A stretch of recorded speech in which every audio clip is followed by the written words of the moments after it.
Hi guys, Miss Di and I just wanted to take today to kind of go through your social studies magazine and to just kind of look at the pages that you've read so far and maybe kind of highlight some of those key points to kind of help you really understand what you've read.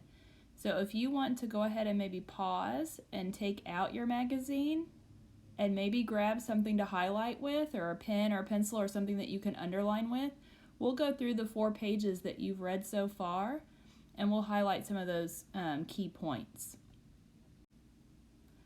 All right, so we'll start with page 2, and actually pages 2 and 3 is just talking about America's government and that we are a democracy. And the big idea behind a democracy is that people get to decide matters by voting. And if you look at the top of page 2, that last sentence in that first paragraph, I think that would be important to highlight. So that's how a democracy works. People decide matters by voting. And that is the basic principle of a democratic government, which is what the United States has. And it's also important to point out the people rule by making decisions themselves, or they may elect people to make decisions for them. And so that's why we have elections, to elect some of those leaders to help make those decisions. Another important thing to point out is that our nation's founders wrote a plan for our government. And I know that was one of the key terms that you all defined in our document that helps outline our plan for our government is called the Constitution. So if you want to maybe highlight that in the center of your magazine, our nation's founders carefully wrote a plan of government for the United States. This document is called the Constitution. Another important thing to point out on these 2 pages is it talked about the 3 branches of government and the 3 levels of government. So if we focus on the 3 branches of government, they are the legislative branch, which makes laws, the executive branch, which carries out the laws, and the judicial branch, which interprets laws and decides if laws are fair. And it's important to point out that each branch is very important. Each branch has a separate job to do. And if you want to highlight at the bottom of page 2, it says the legislative branch makes the laws, the executive branch carries out the laws, and the judicial branch decides if the laws are fair. All right, at the top of page 3, it talks about the levels of government. And the levels of government are important because there are so many jobs and responsibilities in our country. It would be way too much for the federal government to deal with all of the jobs and responsibilities. So that's why we have different levels of government to help share those jobs and those responsibilities. So if we want to just look at those 3 levels, the federal government, that's that red box at the top of page 3, it deals with matters that affect the whole nation. So if you want to maybe highlight that part at the top, I know it's hard to see in that red, but the federal has to do with things that affect the whole nation. And it gives some examples of jobs that the federal government has, such as being in charge of the army, working with other countries, and they actually run post offices, so we can thank our federal government for all the mail that we receive.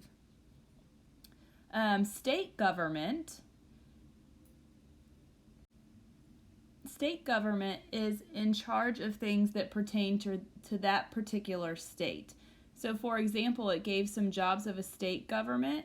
They take care of state parks, state highways.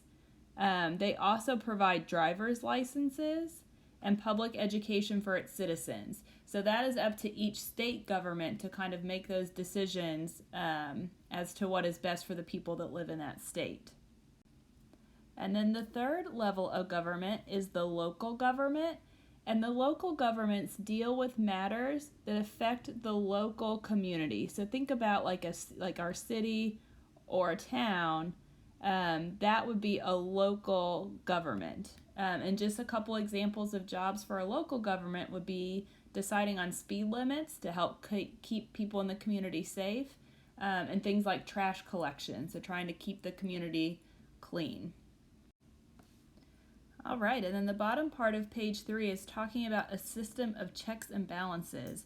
And this is very important because you don't want one branch making all of the decisions. You don't want one person having all of the power. And that is really the main reason why there is this system of checks and balances. And you can kind of read through those and see how each branch of government kind of keeps the other one in check. And if you want to look at that very bottom part of page 3, it says each branch can check or limit the power of the other two branches. This system is called checks and balances.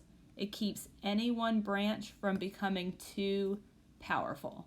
So it just kind of takes the decision making, and it involves a lot of people to help kind of keep things fair and to keep it from one person making all of the decisions. It's kind of a group effort. All right, we'll go ahead and look at pages 4 and 5 and talk about it's going to break it down into the actual branches of government now. And so we will talk about the legislative branch today. So the legislative branch is Congress. And it talks about that right at the top of page 4. And that whole top paragraph is very important because it gives us a really good idea of what the legislative branch is. And like I said, it is Congress. So Congress is the legislative branch of the national government. That's the branch that makes laws. And this is also important. Congress has two parts, the Senate and the House of Representatives. All right, so we'll talk about the first part of Congress, which is the Senate. And the Senate is made up of 100 senators. And that is because each state has 2 senators. And we have 50 states, so we know 50 times 2 would give us 100. So there are 100 total senators for the United States, and every state elects 2 senators.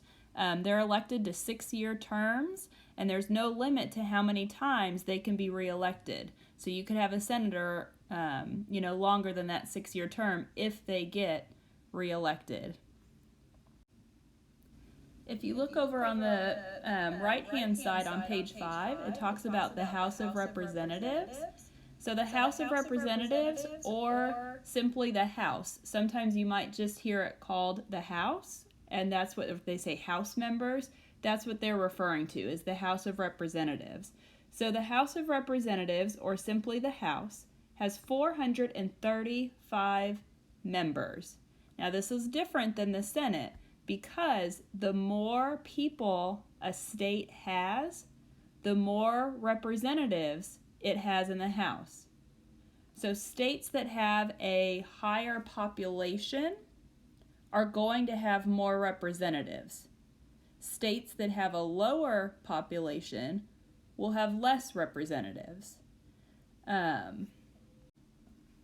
And your magazine points out that the reason, or one reason it's this way, is because the needs of states with more people have more representatives to help, problem solve issues for that state. So that's why states that have a higher population have more representatives to help, manage the problems and the issues that that state might be facing. All right, and we'll look at one more part. And that is the caption that's in the middle of your magazine.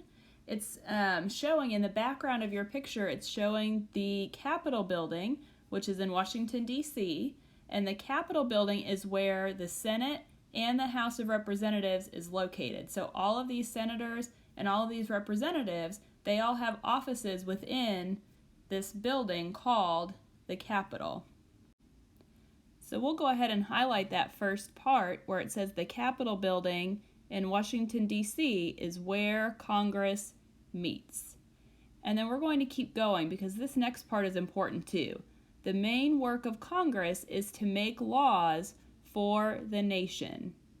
Okay, and then we also have one of those new vocab words that you all already defined, and the word is bill, and a bill is just a plan for a new law. So it's just an idea that they might have, that Congress might have, and then they decide, they would have to vote on that, and then it would be sent to the executive branch to decide if they truly, in fact, want to make that into a law. So it's that system of checks and balances. Not one person can say, I want this to be a law. It has to go through the system of checks and balances to decide if we think it's going to be a fair law and a helpful law. We also had the word tax, and a tax is money that citizens pay to run the government and to provide services. So that all of those taxes that you pay, or that we pay, that your parents pay, is money that's collected to help run the government and then also to provide services for citizens across the country. So I hope that helps to just kind of clarify what you all have read so far. We will continue reading this magazine into next week, and we will talk about the other branches of government. But we just wanted to kind of stop and digest what we've read so far, and kind of highlight or point out some of those key details from the pages that you have read so far. So I hope you all are doing well, and we will be in touch.